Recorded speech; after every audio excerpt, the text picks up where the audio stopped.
Okay, well, welcome to another episode of the Imperfect Men's Club podcast. Jim and I are here today, and as we kind of fallen into this habit, this routine, we start out by kind of reminding people that there's a structure to what we're doing, and then we just kind of go raw with that underlying foundation, and that foundation is what we call the flywheel of life. And as we joked about before, we're going to come up with a better name than that, but that kind of a picture a picture a wheel of concentric circles with a dot in the center, kind of like the palm of your hand and your five fingers. And then in that middle, in that center, is the ego, is the self. And Jim has created a list of self hyphen words like self-awareness and self-actualization. Today we're going to talk about self-respect, self-dignity, kind of one and the same. Um, and we talked a little bit before we started recording, so we have a couple of ideas here.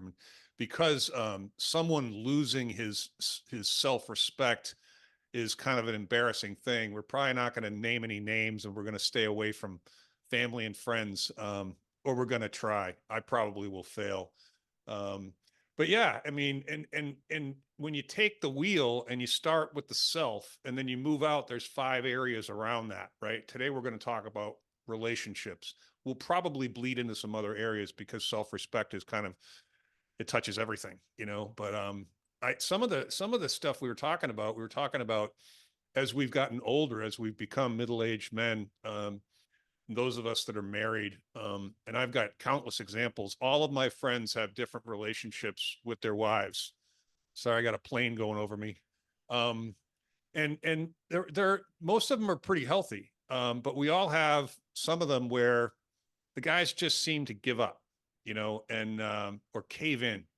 And I have many examples of it. As a matter of fact, it was one of the main drivers behind me getting divorced. Is I was being asked to give up my self-respect, and my response to that was, fuck that, I'm not doing that. It's a long story, but I remember we tried a reconciliation, as a matter of fact. And what the reconciliation was is, here are the things you're going to do, and I'm not doing shit, you know? And so it just, in hindsight, I tolerated it too long, Jim. But I also was told by my younger brother many years ago, yeah, but you're gonna spend the rest of your life knowing you did everything you possibly could to make that work. But the camel's back, the straw, that kind of thing, self-respect, man. And my dad has a saying, it's not his, I can't remember who he took it from, but if you don't stand for something, you'll fall for anything. Mm. So Jim, we got lots of stories around this topic, but I think it's a very, very important topic. And I think with all the noise that's in the world right now, even being, forced to wear a mask for a while, that's you're taking my dignity away from me. That's what you're asking. You're taking Yeah. my self-respect away. So what are your Yeah. thoughts on that, Jim? Oh, wow. A lot of thoughts on this one. Like you said, we can go real deep on this one. But let's kick off this with the definition. So the definition, I'm going to ask you to read the definition of self-respect. And then I'm also, if I could, Mark, I'd like to add in self-dignity because, like you said, I Sure. think they go together. So go ahead and uh and read those two definitions. Share your screen, would you? Sure. What's in the chat there? It's right there in the chat. Okay. Let me just pop that open then. Yeah. Um, Okay, so self-respect, and again, you've said this before, but you're just Googling these words and coming up with the most concise, simplest version you could add and detract Yeah, with the understand. limited word count too. Yeah, Just yeah, yeah. So it's easy to digest. right. Self-respect, what you have is having a sense of confidence in how you view and feel about yourself and in your relationships with others, which is where we're going today, relationships with others. Mhm. Self-dignity, pretty similar, knowing your worth. It's a cool way of saying that, and acting accordingly. Feeling of confidence and pride in your own ability. Yeah. Yeah, man. I mean, if you got those things torqued, if you got those things going on all pistons, you're probably a pretty happy guy, you Yeah. know. Yeah. But And when they're threatened, I become someone else when they're threatened. yeah, yeah, no question. And also I like the topic today too because we've again we go around the flywheel and we've covered a lot of these areas. I'll go through them again and we'll circle back to what we're going to talk about today, and that's the worldview, of course, how that plays out in everything: our health, mental health, our physical health, our profession, um, our relationship with money, abundance, scarcity, and now we're going to talk about our relationship with others, right? And how, and that's people, and then within those, the subcategories of that, others, is we've broken that into two areas: man and a woman. And yeah, I think they apply. You're giving up your self-respect or maintaining your self-respect can apply in childhood, relationship with your mother, relationship with your father, relationship with your wife, brother, sister, and it plays all the way out into our lives in different ways. You know, it's Uh, it's what's kind of interesting is, at least I grew up in a, what I thought at the time was the whole white picket fence thing. Mom and dad got along. Dad yeah, went to work, mom took care of the stuff at home, and yeah, we all got along pretty well. And then as we got older and older and more things began to influence our lives, like wives and husbands and yeah, jobs and children, responsibility, yeah, you get these fractures in the family, and sometimes they're significant. yeah. Like me and my sister, we haven't talked in years, and that Hmm. was essentially because she was saying disrespectful things to me, expecting me to go along with them.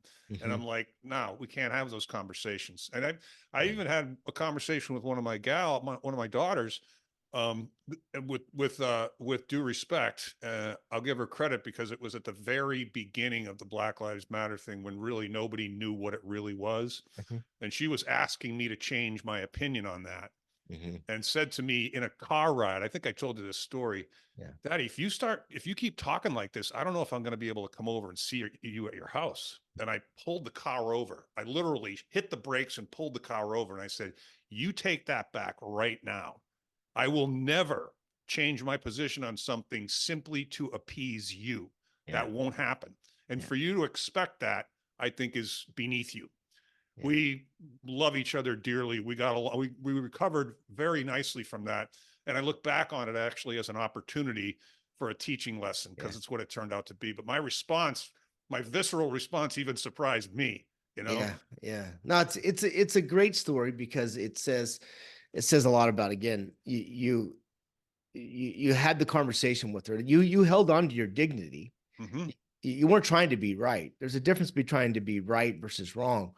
But you have a very strong belief in something, and you wanted to make sure that those beliefs come from something. And you can disagree with those, but you Hmm. can't ask. She was asking you to give up your self dignity to maybe to appease her, accommodate her emotions at that time. And again, in Yep. fairness to her, there was a lot of emotions going on at that time. And yeah, again, going back to childhood, the one thing I've learned to really value and appreciate as time has gone on, now that my dad has been gone for close to 5 years, is, wow, he was great at maintaining his self dignity. And there's some difficult circumstances for a lot of different reasons, and especially having a wife, having 4 children, uh, having things in the neighborhood going on, all these different things. But he never ever let that go, and Yeah. I've Well, that I've you should learned to feel, I'm value sure. that. And Yeah, I'm sure you do feel quite a sense of pride in that. yeah, That's a really important thing for a man to do, is to yeah, maintain his self-respect and his dignity. it, And I think men are being challenged with that all over the place right now, oh to the largest extent in my life. yeah, You know, yeah. I, It I also think. speaks to this, Mark. When you see somebody, you referred to it a few episodes ago about leadership. But when you see a leader or somebody in a position where they say it's a CEO of a company or somebody in a position, give up his self dignity to try to appease, or even worse, pander to a group of people or a movement, and Mhm.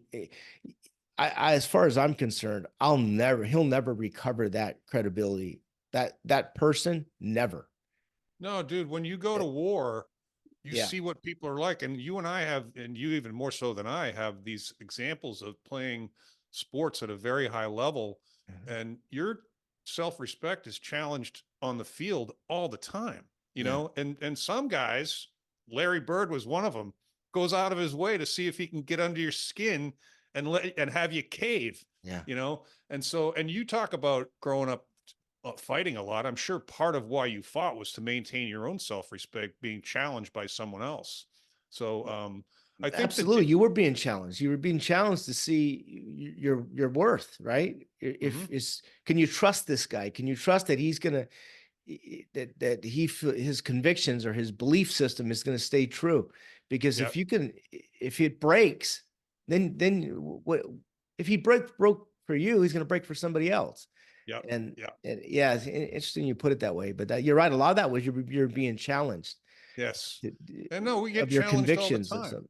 It's Life is about challenges. it is, and I think the part of maintaining your self-respect is having the fortitude to do so, is having Yeah. the strength to do so, because we get challenged, we collectively as middle-aged men, imperfect middle-aged men, I might add, we Yeah. get challenged all the time, and I'm it even makes me go into another spoke in the wheel, which is Yeah. profession.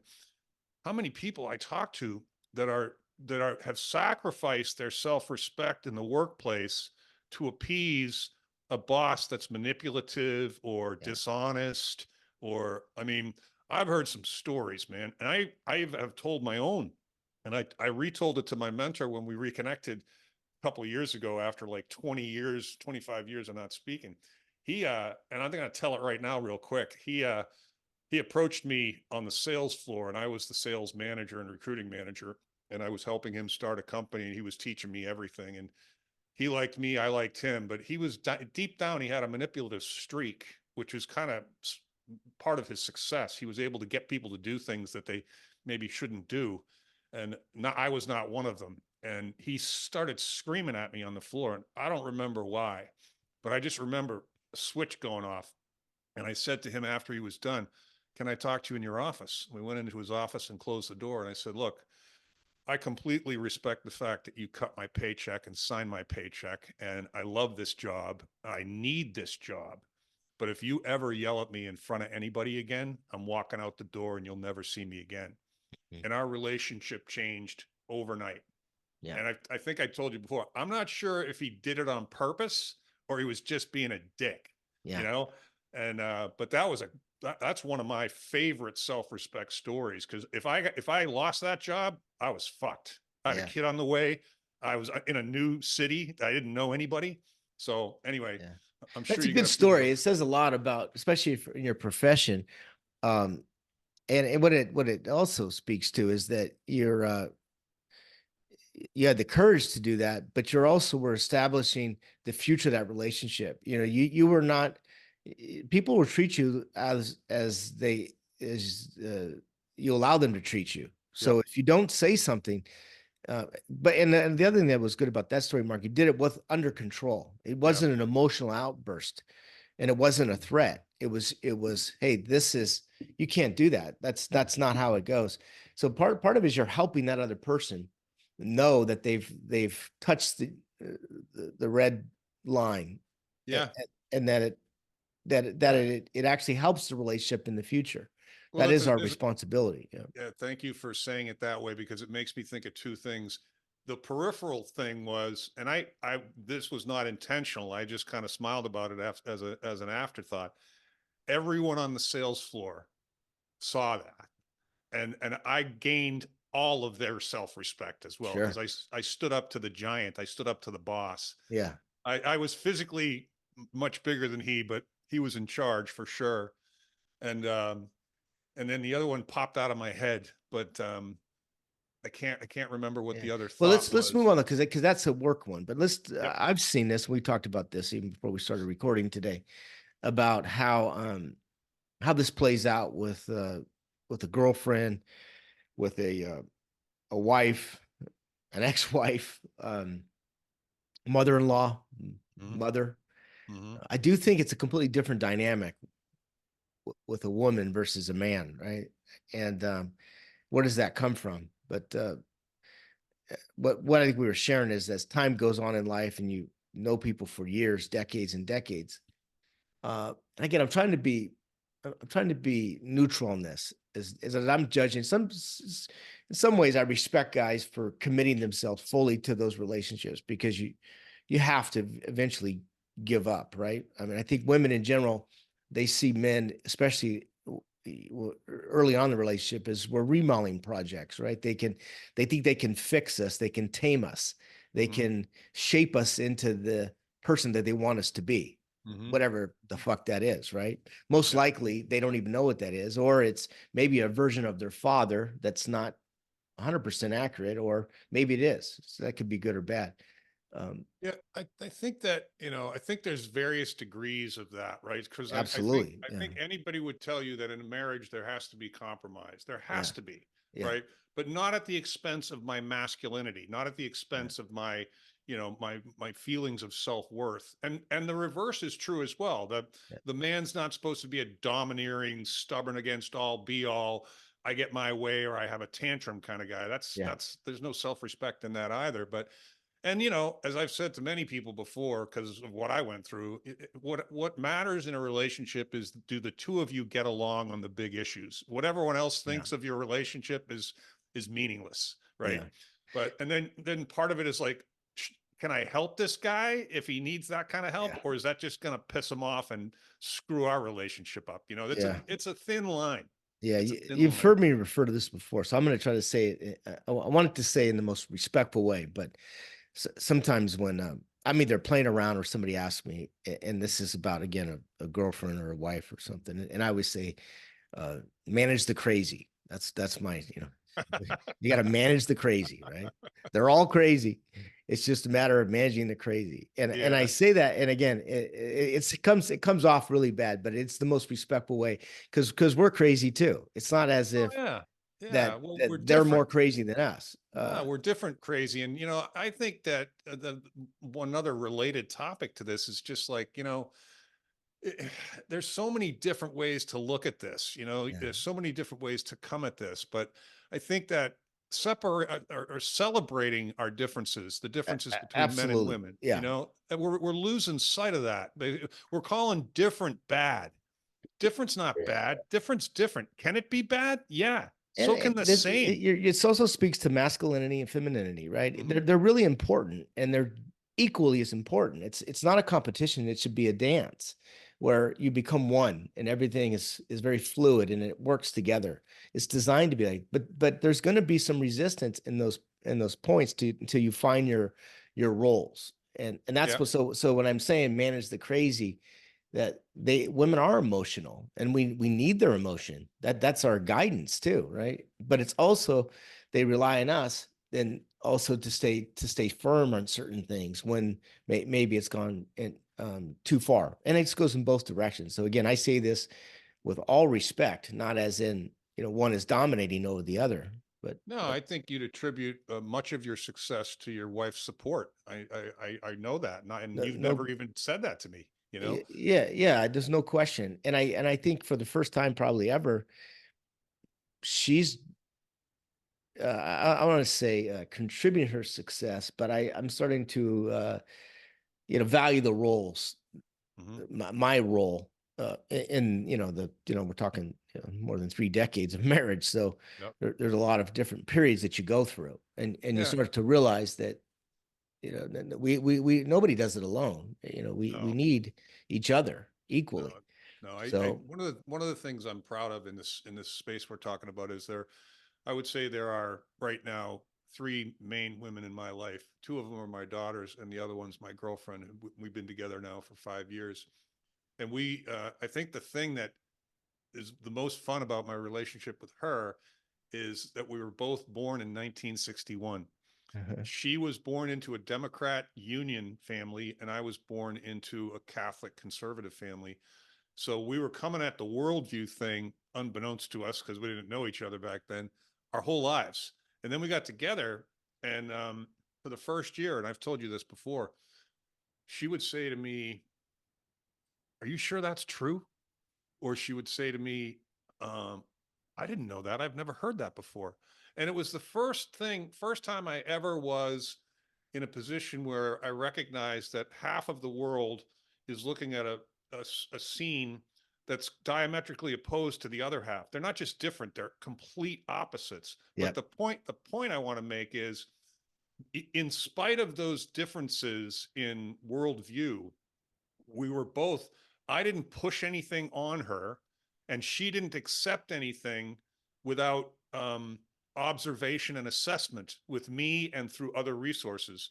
So there was a complete level of mutual self-respect for two people coming into a new relationship from very different worlds. And it never, I don't think we've ever been in an argument. Yeah. I can't remember, so we were both, you can move and compromise without taking someone's self-respect away. Yeah. It's called conversation Yeah. and empathy, Yeah. So with my daughters, we agree on most things, but there are a couple things we don't agree on at all. And you know what? They get to think that way and I get to think this way, and we still love each other and get along like best friends Yeah. 99% of the time. I Yeah. think that's important to kind of point out. Yeah. I also think if you maintain your dignity, then you are more respected over time. You may lose a few along the way, which is fine, but ultimately you will be respected. So that they go together over time, because you were, at least people know where you are. They know they can count on you for that position, and you're not moving around all the time. And Yeah. I personally really value people like that. That's, we often talk about integrity. Well, that's really what integrity is. Somebody that does what they say they're going to do. Yep. Um, Yep. No, I think that when you insist on keeping your self-respect, keeping your self-dignity, you will, some people will go away, but in my experience, they should go away, yeah, so. well said. Yeah.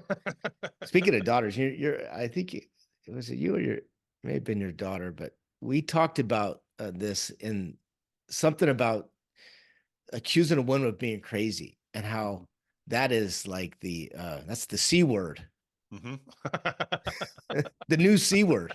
There used Well, to it be is, another C I, word, back in the day, I but can right tell now you. the C word is calling a woman crazy. Oh, that's like, don't even pretend to play around with that one. Well, watch your back if you do, man. Yeah, yeah.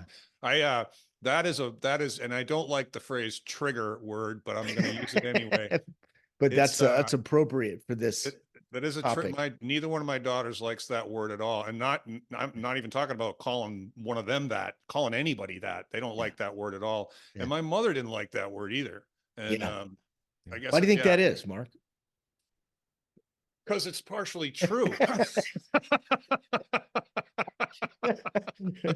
Partially. Yeah. I almost said true for impact, but I wimped out and threw in the partially. Yeah, you gave up your self dignity I did, just a tiny bit, just a tiny bit. just in case they happen to listen.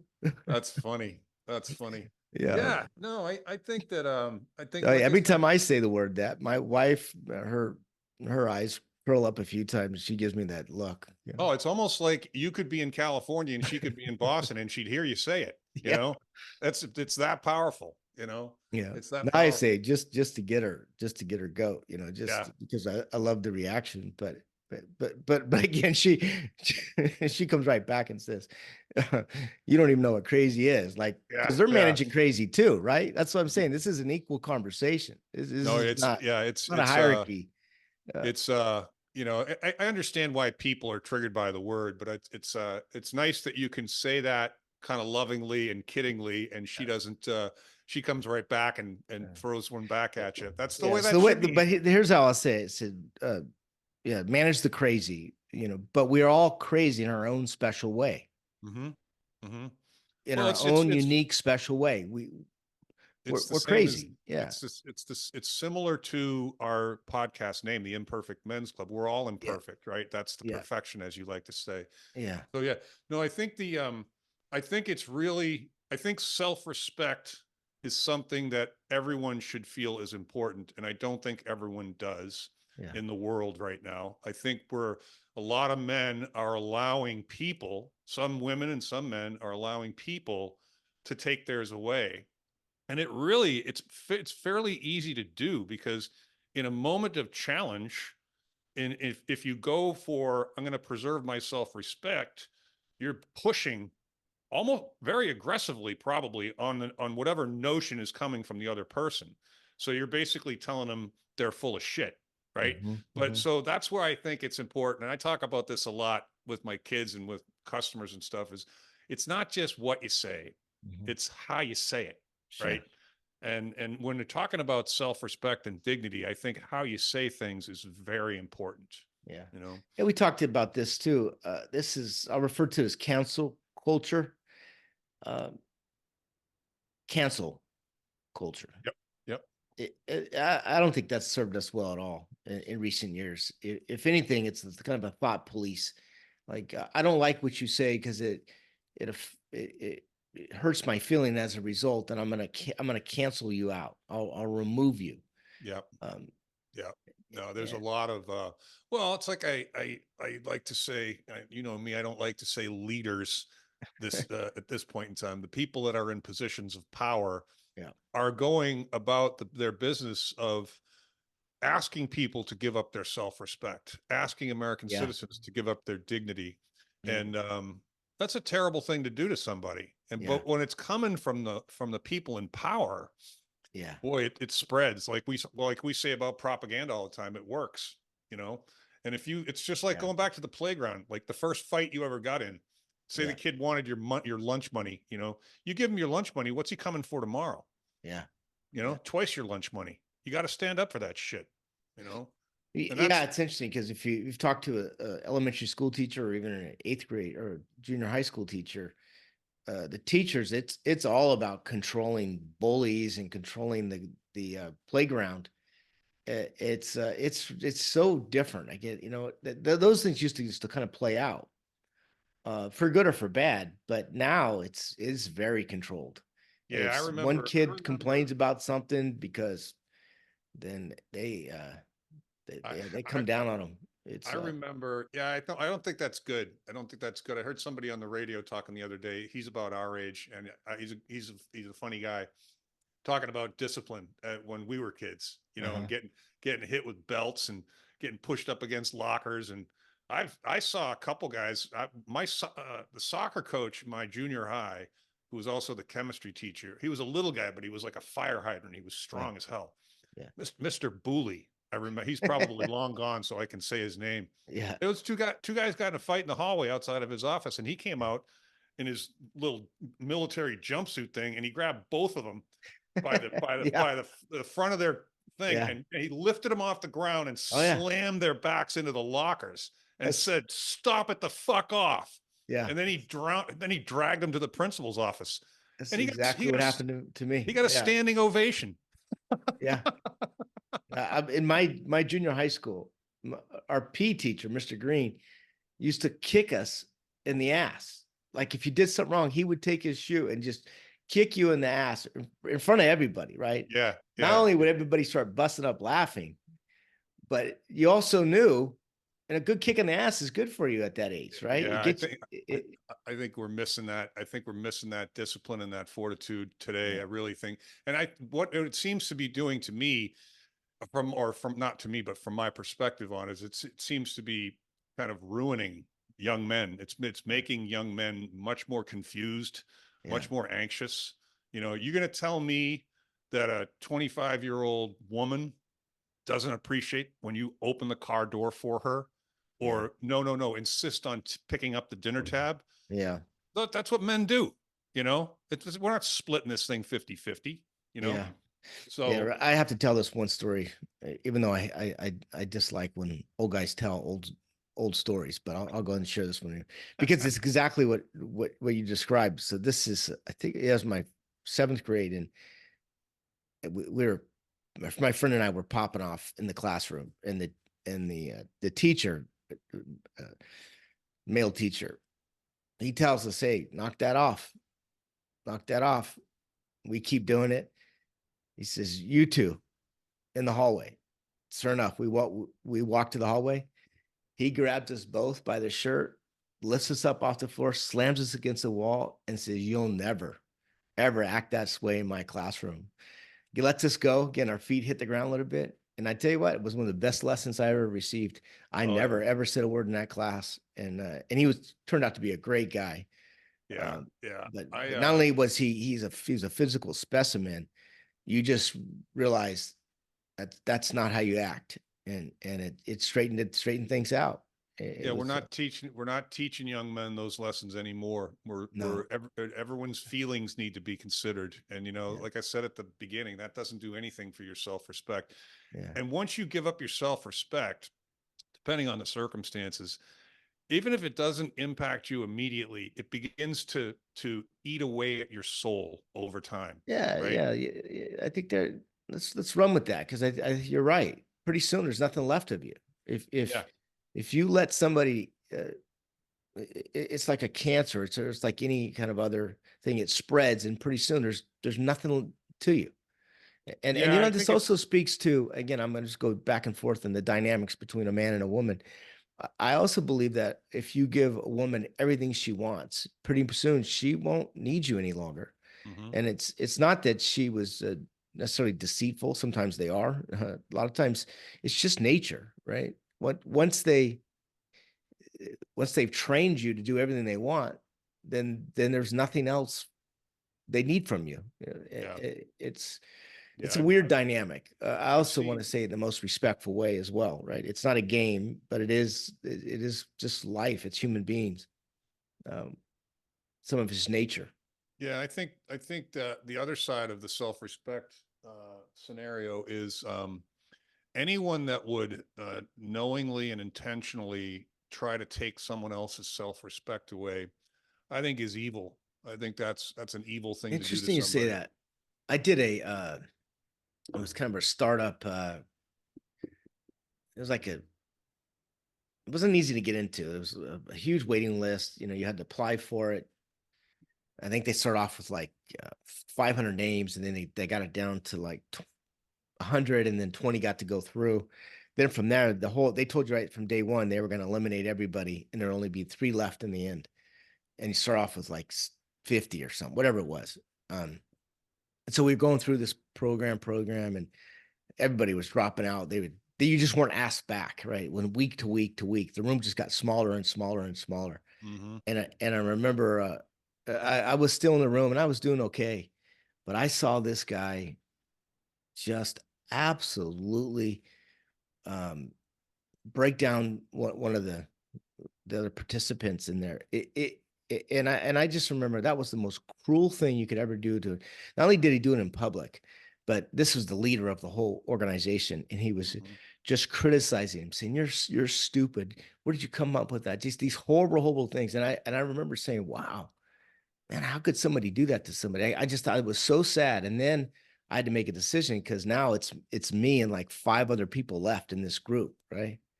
Which is they had us all pumped up like this is a big deal. You like, you made it. You made it. Hmm. If you go on now, you're going to be one of the few. And I just remember I thought that was week 1. It was like the final week. And then he came after me and kind of did a similar thing to me.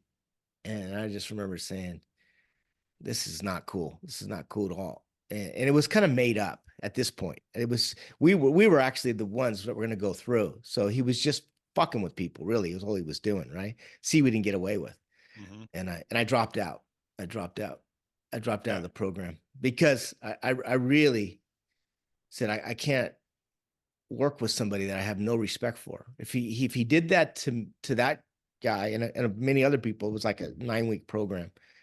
Um, it was going to happen again. So interesting. Yeah, it's kind of like a brainwashing kind of thing. Yeah, Yeah, with Silicon Valley, a lot of people were really getting all hyped up into that. You're to make all this money, and this is what it takes, and it's not cool. I don't know where that came from, but it is a bit of a kind of a cult thing, right? You get so wrapped up into it, you don't even think about what you're doing yeah, because yeah. all you think about is being the chosen one or the final. that then you have this status. Yeah. Kind of a head game. Sounds like, yeah. It is, yeah. And if you think about it, even on our own military to some degree, that's what we do to 18-year-olds in the military. You're getting them to buy in. So I Yeah. understand some of the psychology where you have to break somebody down and build them back up, and then in the end they have these disciplines and so on. But when you're doing it just to manipulate somebody for your gain, I just Yeah, the military is an interesting thing, and I know we're bumping up on time. So I was going to bring up Navy SEALs, the stuff they put those guys through, and the guys that actually ring the bell to get out. And I think the difference with the military is you're asking people to potentially sacrifice their lives, yeah. and that's a different set of Yeah, rules. thank If you you're for clarifying that. yeah, I agree. yeah, Yeah, I think that's the big difference because like do your football thing, you guys are on the same team and you want to win, but but you're the not giving worst up your the life. yeah, the worst thing that can happen is you lose or you get hurt Yeah, and the doctor can fix you up. yeah, The military is different. I think they have to do that, and that's I'll get political in close and say that's why you can't be putting women in certain positions in the military yeah, because that's like like putting them in the backfield with you as in the linebacker position. yeah, That's not going to work. They're going to get killed, you know. yeah, yeah, And so, yeah, and you might too. So that's yeah, that was a fun conversation, Jim. yeah, yeah. It was. All right, Mark. Until next week. Sounds good, man. See you.